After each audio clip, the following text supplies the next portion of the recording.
If you're watching what is going on in Washington, D.C. this week, you're probably wondering if people are paying any attention to how much debt they are running up. And you would probably be right. One of the things we have learned is that the Democrats have just lost control with their spending. This infrastructure bill that they have brought forward is nearly 3,000 pages. Now, about a quarter of that bill actually deals with things that we call infrastructure: roads, rivers, railways, runways, bridges, ports, and broadband. The rest of it is part of the left's liberal wish list. A lot of Green New Deal provisions that really set the foundation for taking away your freedom and putting the government in control a little bit more on everything that you do and say. Now, this bill has needed amendments, so we've been busy with bringing forward some amendments. There is a provision in the infrastructure bill that demands a study of the damage that President Biden has done to jobs in the economy when he killed the Keystone Pipeline. So I have an amendment that says if we find there was damage done, he has to immediately restart the Keystone Pipeline. The pipeline is a shovel-ready infrastructure project. Starting the pipeline would begin to put people back to work, which would help with unemployment and being energy independent once again, like we were under President Trump.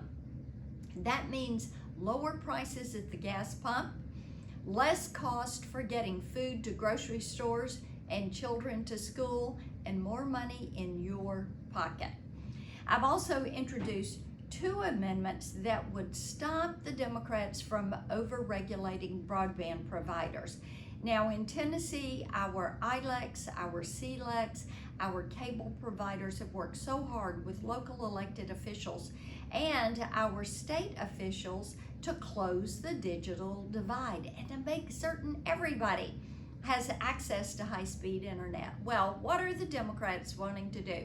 They're trying to take away that flexibility that we have enjoyed and have been able to use to expand access to high-speed internet, and they're trying to give the power and control to DC. So the First Amendment would protect internet providers and customers from rate-setting schemes that the FCC, the Federal Communications Commission, would put in place.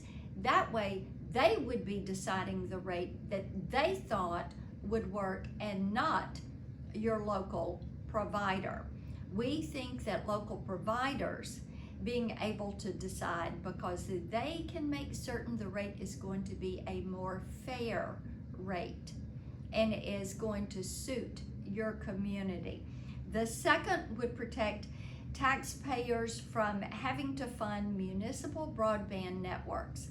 Now, what the Democrats are wanting to do is to have money go specifically to local governments to build out networks and then compete against local providers.